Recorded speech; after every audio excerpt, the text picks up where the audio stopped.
He's not a voice for the common man as they try to sell him. He has no idea what it's like to be a common man. Everything has always been done for him. The life of a giant toddler who doesn't know how to do even the most basic things like drive a car or shop for groceries. He cannot relate to you in any way. And not only was he credibly accused of sexual assault 26 times over 4 decades, but he was good friends with over a dozen high-profile pedos and sex offenders and has jumped through absurd hoops to obstruct, cover up, dismiss, and diminish the Epstein files. He released Ghislaine Maxwell to a minimum security prison where sex offenders aren't even allowed, and he even expressed interest in pardoning her. Other prisoners at that facility were transferred to harsher prisons just for speaking badly about her. Let me ask you, how many pedos and sex offenders are you good friends with? And when he came into power, he immediately abused that power, became wildly censorious, caused massive spending and deficits, warmongered, and dropped record-breaking numbers of bombs while claiming to create peace, and even shamelessly claiming that he deserved a Nobel Peace Prize right before sending in troops to attack Americans in cities he considers to be politically opposed to him.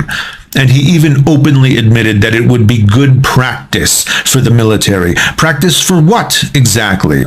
How does it feel to be lied to so badly? They lied about everything. All their alleged principles turned out to be lies. They never cared about freedom of religion or speech or the right to protest. They never cared about people losing their jobs and being silenced for political reasons. They never cared about cancellations. They never cared about an overreaching government pressuring companies to shut down the platforms of dissenters. They never cared about mass surveillance or a militarized government attacking its own citizenry. Oh, they stoked fears about that happening. They warned us for years. But now that it's finally happening, where are they? They're cheering it on.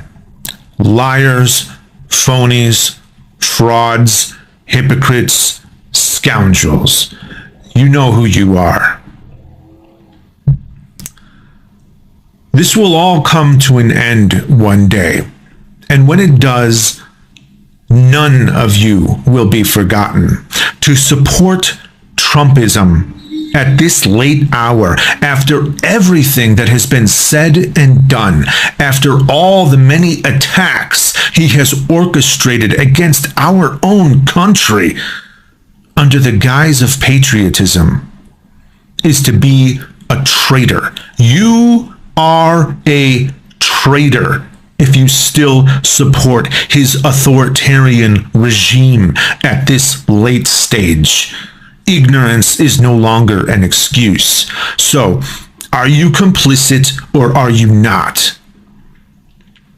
And to the corporations and organizations bending the knee out of fear, need I remind you that Trump will not be in office forever, and the actions you take now while you're under pressure speak to who you truly are. And we will not forget that either. We will not forget what you did, good or bad, while under this temporary pressure.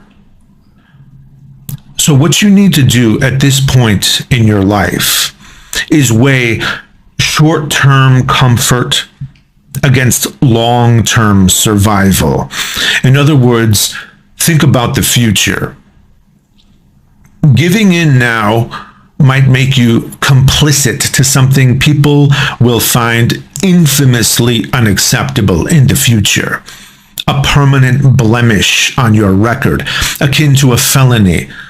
not as part of some phony, inorganic cancellation, but as genuine disgust in people of conscience.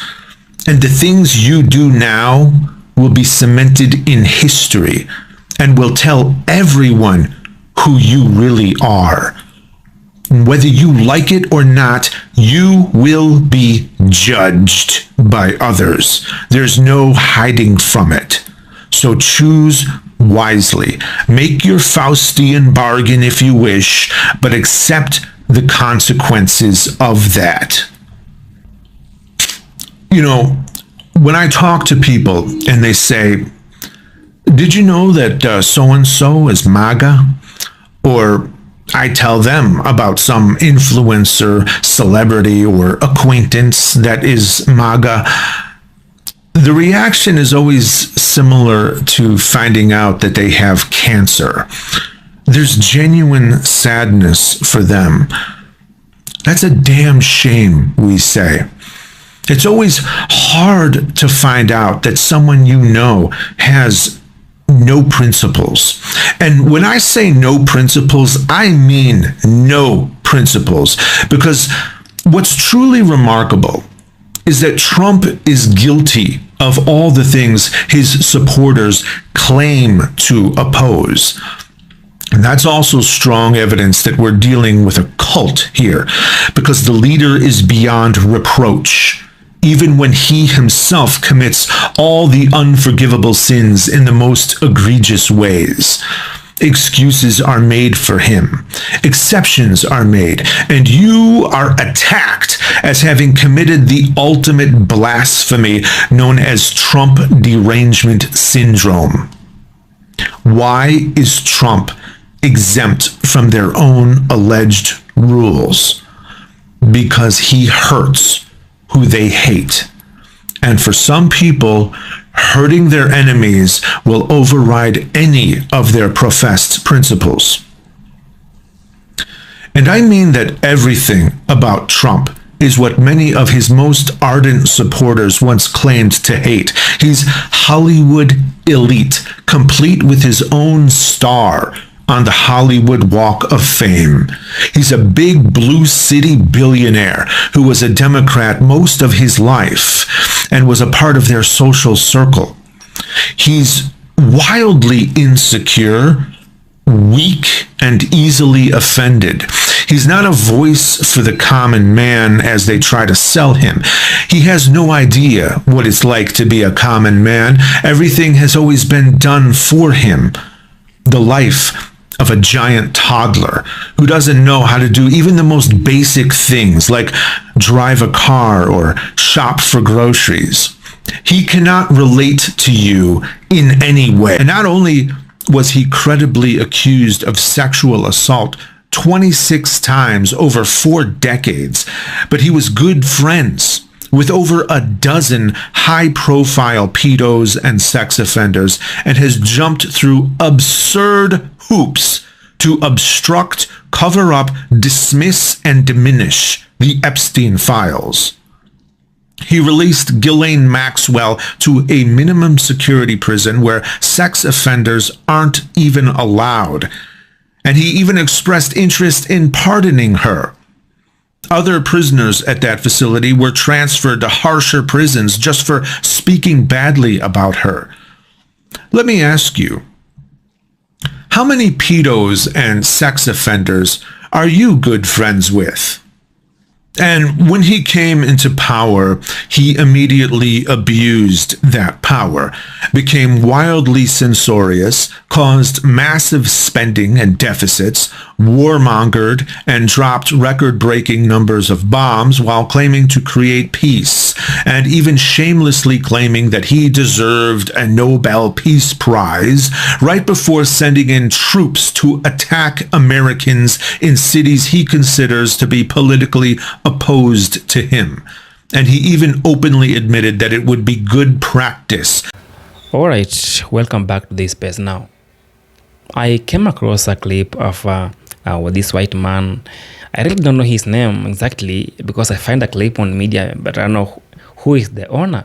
I don't know who is this man. I don't know what his name, but what he's speaking about white Americans, Trump regime, and everything, it seems familiar. And I was like, why don't I just come and show you what even the white Americans themselves think about themselves, thinks about Trump and his team and everything and his government, right?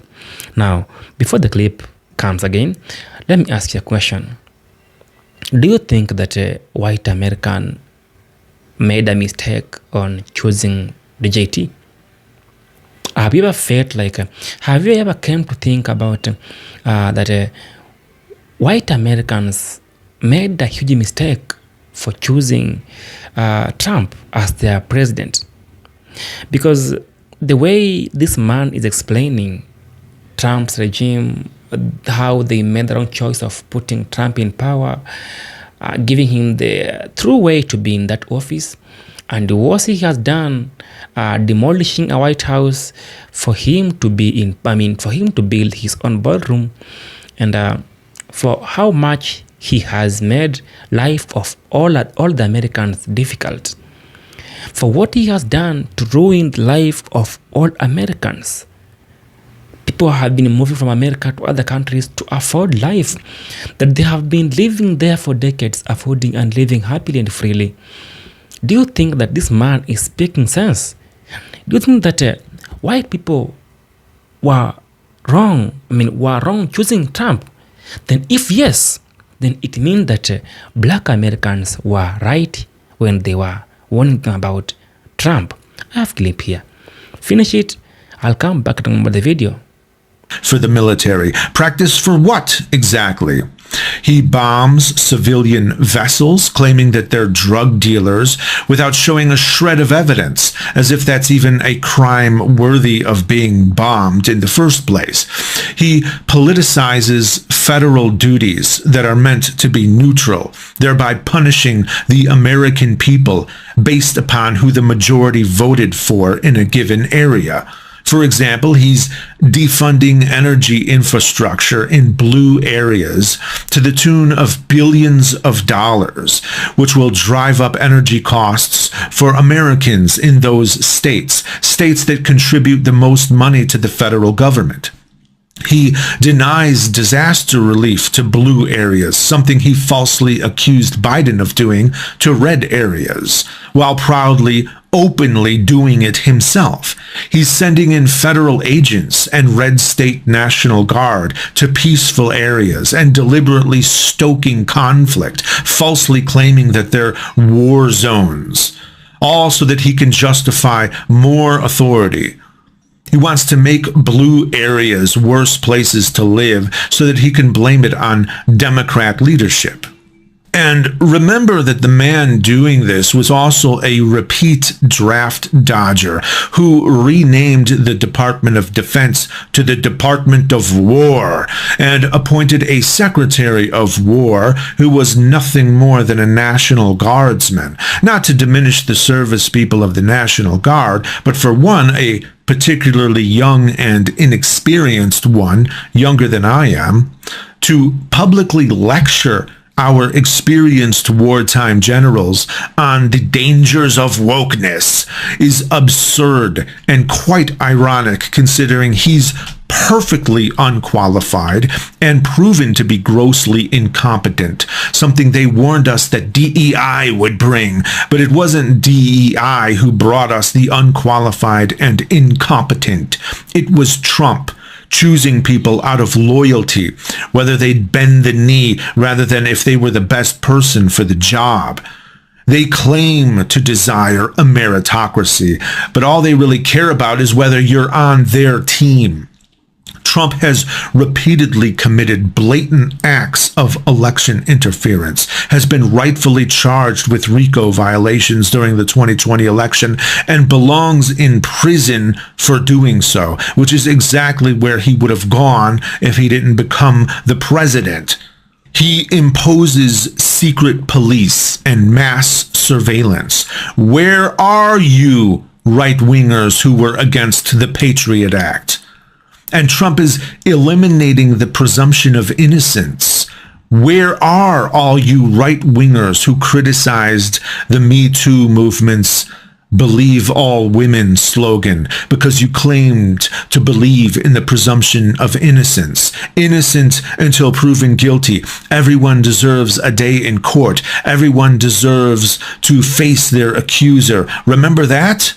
All that went right out the window. Now you cheer when ICE invades neighborhoods in Chicago and rounds people up in bulk without even bothering to find out who they are or what they've done, let alone ask for their papers. At least the Nazis asked for papers. We don't even do that anymore. Where are you now? You're proudly announcing that you voted for it. That's where you are. Sold your soul. Sold everything you claimed to be. And for what? And it's all done with the pretense of stopping crime, which is bullshit. You know, I lived in Chicago when it was at its most violent, which was during the early 90s. Crime today is far below what it was back then. And back then, deploying the military as some sort of solution wasn't even thinkable. Yet the crime managed to drop anyway, by more than 50%. That period is known as the Great Crime Drop. Look it up. And it didn't take the military to accomplish it. Now, people are more afraid of the government than of the gangs. Masked men are rounding up Americans and disappearing them, oftentimes based on race alone. But they'll attack anyone. They beat people in the streets for nothing. It's a gang. They're wearing masks and going after people for doxing them, as if that's even a thing for law enforcement. Their names should be right on their chests for all to see. We as Americans should not be programmed to blindly obey any anonymous person who demands it of us. Why do they even think they can get away with such blatant and illegal abuses of power? Well, because they were given explicit permission by the highest office in the land. So who the hell is going to prosecute them? Well, nobody right now, because Trump installed his loyalists. They don't even know how to do their own jobs. All they know how to do is be yes men, follow orders. That's not helping the country. That's endangering it. That's why these masked thugs invading our cities feel safe, zip-tying children in the street, beating random people, attacking anyone who exercises their right to film it, and now even gunning people down. That's why they're not afraid to commit blatant atrocities against Americans on American soil. Anyone who knowingly signs up for that is already the worst of the worst. We're taking people who belong in prison and we're putting them in uniform. And the result is that they are attacking innocent Americans and even children. And they're laughing about it. This is the side that claims to be for family values, by the way. But as I said, that was all a lie. People who still support this have no principles. They lied to you. They didn't want to drain the swamp.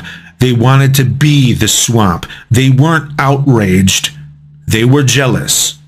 Where are all you people who were against the pandemic overreach? What happened to you? Why aren't you speaking out against this? Where are all you smaller government people? Where are all you states' rights people? I'll tell you where they are. They're supporting it. Because during the pandemic, the policies were affecting them. And that's the only reason they were against it. They can only comprehend that which affects themselves. They're against empathy and will even explicitly say so. But now they believe that the government is only going after other people, illegals or leftists. And that's what they want. So they don't feel like this government overreach will affect them. So they support it. And that's how myopic, selfish, and dumb these people are. And to the masked thugs, remember that when the Nazis were rounding people up, they didn't think they'd be held accountable either. They were in charge. They had ultimate authority over who got rounded up and who got killed. They too were untouchable lords. But that was a very brief moment in time. And just like them, you're not going to be in charge forever. And even though you may feel safe behind your mask, remember that there are still records of everything. You signed up for it using your own name. So just because it isn't known now, that doesn't mean it won't be known later. And so you may find yourself in a courtroom one day, which is a right you stripped from so many others. And if you don't like where they send you, remember where you sent so many others. Remember how you violated their rights. Remember how you terrified people and put them in limbo, put their entire lives on hold. Remember how you laughed about it when the day comes in which you beg for mercy. Ask yourself if those who show no mercy are more or less likely to receive any. But I know that this is falling on deaf ears. You have no principles. 47% of Republicans said that they would still vote for Trump, even if it was proved that Trump was directly involved with Epstein's trafficking of minors. Of the people who voted for Trump in 2024, that's 36 million of them. The law and order people, the anti-pedo people, the family values people. The people who smeared leftists as pedos and groomers just for supporting the LGBT community. The people who claim to care about closing the border because they say they worry about children being trafficked. But if their guy trafficked children or participated in their abuse, then it's okay because he's their guy. He has done more than enough to link himself to sex trafficking and abusing minors, but that doesn't even matter to these people, so there's really nothing you can say to them. Even if Trump were innocent, they already answered the hypothetical. If Trump is guilty, they'd still support him. They've already made the concession, so you can't use logic on them. They don't care about hypocrisy. You can't shame them. They care nothing about morality. How could they? How much worse does it get than sex trafficking children? Yet they're willing to overlook that. Now, maybe some of them questioned it for the length of the typical modern news cycle, but now they're all right back to their usual shameless cheerleading. You see, for them, morality only exists when they feel they've been wronged. But they don't give a damn when anyone else is wronged. For them, morality is just a chess piece that can be used to either attack or be sacrificed for their own benefit. Such people cannot be allowed to shape our society and our future. But that's exactly what they're trying to do right now. And the consequences of that are going to affect us for a very long time if we don't stop it by stripping them of leadership as soon as possible and then dramatically reducing the power of the executive branch, beginning with making it criminally accountable for its actions. Politicians need to start fearing the people again. I am sick and tired of it being the other way around. And if you think that we're not going to win MAGA over by speaking this way, then you're way behind the curve. At this late stage, the ones who were worth winning over have already been won over. As for the rest, you're not going to win them over at all, nor should you want to. They're exactly where they want to be forever and always. I'm not in the habit of capitulating to my opponent's demands on how I should win them over, especially this opponent, because for them, lying is like breathing. They pretend to shift their vote based on being called deplorables or Nazis. Yet when Trump does the same or worse, when he openly claims to hate more than half the country and says he wants them to suffer, his supporters see nothing wrong with it because they're shameless liars. So we shouldn't want to win them over. They should just be politically impotent. Permanently. Now bear in mind that they remain an extreme minority, with all their gains achieved by manipulating a system that has been abused to the point of uselessness. They are unneeded.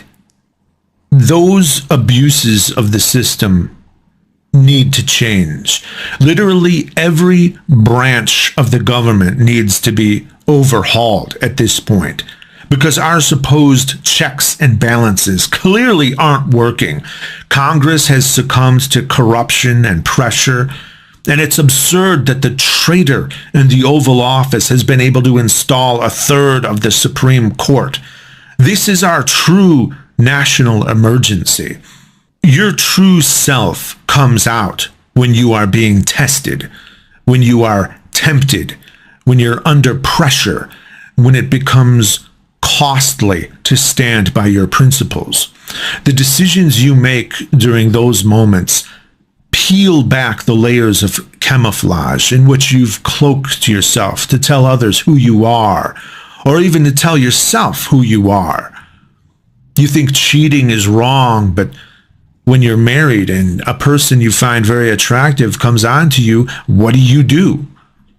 You're against theft, but you found a wallet full of money and it has identification in it. What do? The people who still support Trump have chosen to go against their professed principles for what they believe will create an advantage for themselves, which is the same as cheating on their spouses or keeping the wallet. There's no more pretending. There's no more lying that they can do. We know they're lying now. All their camouflage is gone. They're naked now. The picture is crystal clear now. All good faith is gone. All trust is gone.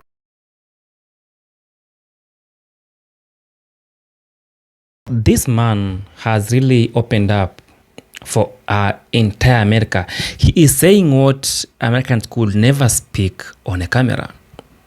He is speaking about what white people would hide forever, what TikTok would hide from you, what YouTube would hide from you. You see? He is speaking truth about what American did while choosing the JT. He is speaking about what black people tried to warn them. In other terms, a white man, okay, he ain't siding with the black people. No. He ain't siding with the black people. Not at all. But he is making it clear that black Americans want us. Not once, twice, thrice. They want us multiple times. But we never listened. All right? And he ain't blaming white people for voting for Trump. He is just saying that they made a huge mistake allowing Trump to be in power. You see? So, on the other hand, he is attacking while defending. He is attacking white Americans, also defending them in a way that they can do better than that. But than choosing Trump as your president, you can do better than that. You can figure out somebody who can be in government for you, for people. I don't want to bring Barack Obama in this story because he always do anything for people. for many. But Trump does things that benefits himself. He has to feed himself. He has to feed his ego. I've seen MAGA people crying. Not only MAGA, entire America crying. Leaving America for other countries that they used to call names. I don't want to name them. You know them.